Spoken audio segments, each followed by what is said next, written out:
उन 50वें खलंगा मेले 2023 का आयोजन।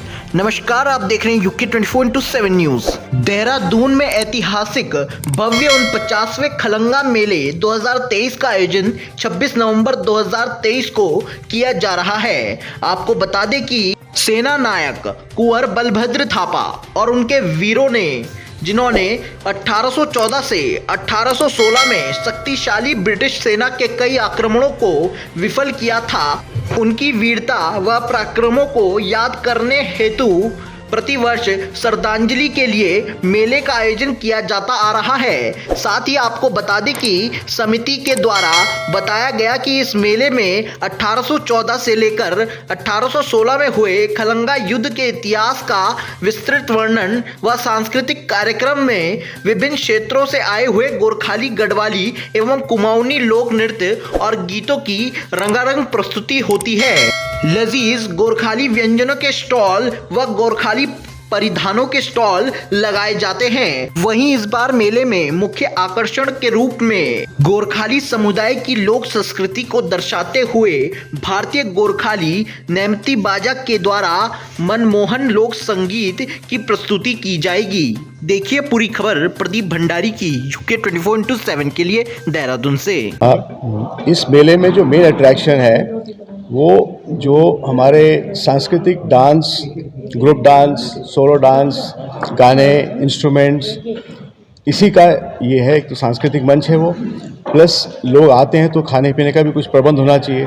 तो वो खाने पीने का भी हम लोग फोकस कर रहे हैं सिर्फ जो अपने ट्रेडिशनल खाने हैं उनके ऊपर, ना कि फास्ट फूड जो अब कह लो छोले भटूरे या किसी और प्रांत के।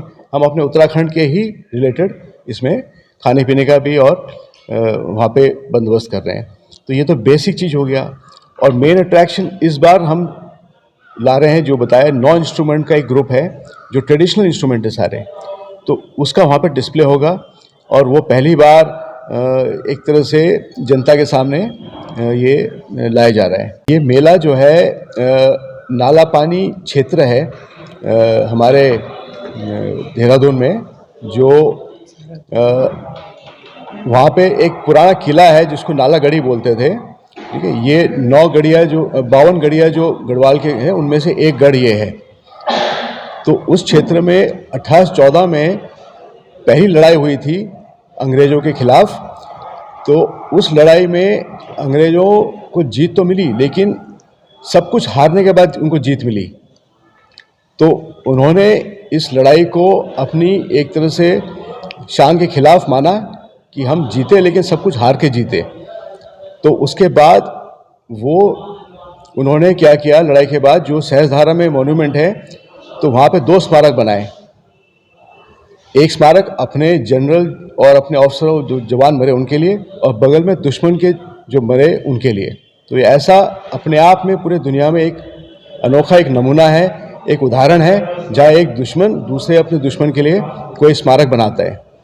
तो इस क्षेत्र का, इस लड़ाई का महत्व अलग ही है, इसलिए इसको हम मनाते हैं, लोगों को बताते हैं कि ऐसा भी देशभक्ति होती है ताकि दुश्मन भी उससे प्रभावित हो जाए। लोक नृत्य, और वो भी अपने ट्रेडिशनल कपड़ों में। गांव की गलियों से शहर के शोर शराबे तक हम लाते हैं सही खबर आप देख रहे हैं यूके 24/7 न्यूज। खबर वही जो है सच सही।